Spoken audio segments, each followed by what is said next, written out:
ইসলাম পালন করা কঠিন হলে কি করবেন? আসসালামু আলাইকুম ওরহমতুল্লাহি ওবরকাতুহু।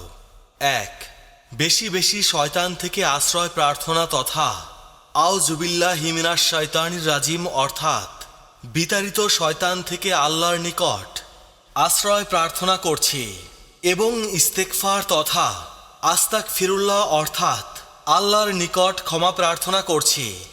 এই দুইটি পাঠ করতে হবে। ২, অধিক পরিমাণে দুরূদ পাঠ করতে হবে। এতে আল্লাহর তরফ থেকে বান্দার প্রতি অবারিত রহমত বর্ষিত হয়। আর বলার অপেক্ষা রাখে না যে আল্লাহর রহমত ছাড়া দিনের পথে টিকে থাকা সম্ভব নয়।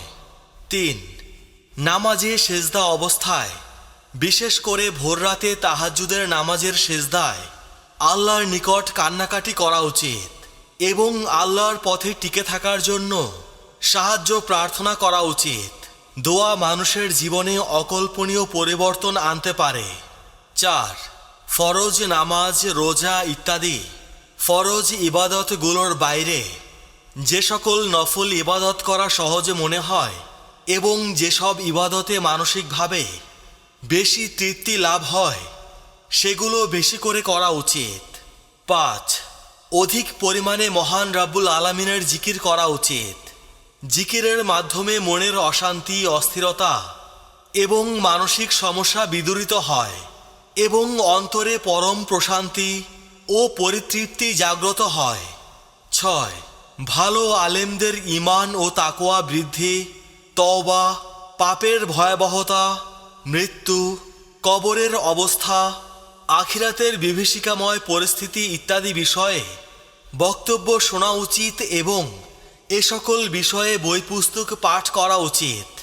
৭, দ্বীনের জ্ঞান অর্জন করা উচিত, কারণ দ্বীনের সঠিক জ্ঞান ছাড়া দ্বীনের ওপর প্রতিষ্ঠিত থাকা কষ্টকর।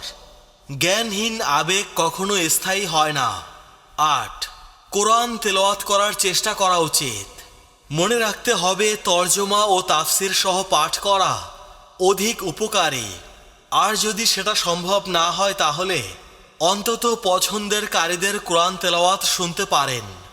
৯, ভালো আলেম বা সৎ, বিশ্বস্ত ও দিনদার মানুষের সাথে সম্পর্ক গড়তে পারেন, তাদের সাথে কথা বলতে পারেন, সমস্যাগুলো শেয়ার করতে পারেন এবং তাদের নিকট পরামর্শ গ্রহণ করতে পারেন। আল্লাহ আমাদের সবাইকে ইসলামের পথে অটল থাকার তৌফিক দান করুন। সবাই কমেন্টে লিখি আমিন।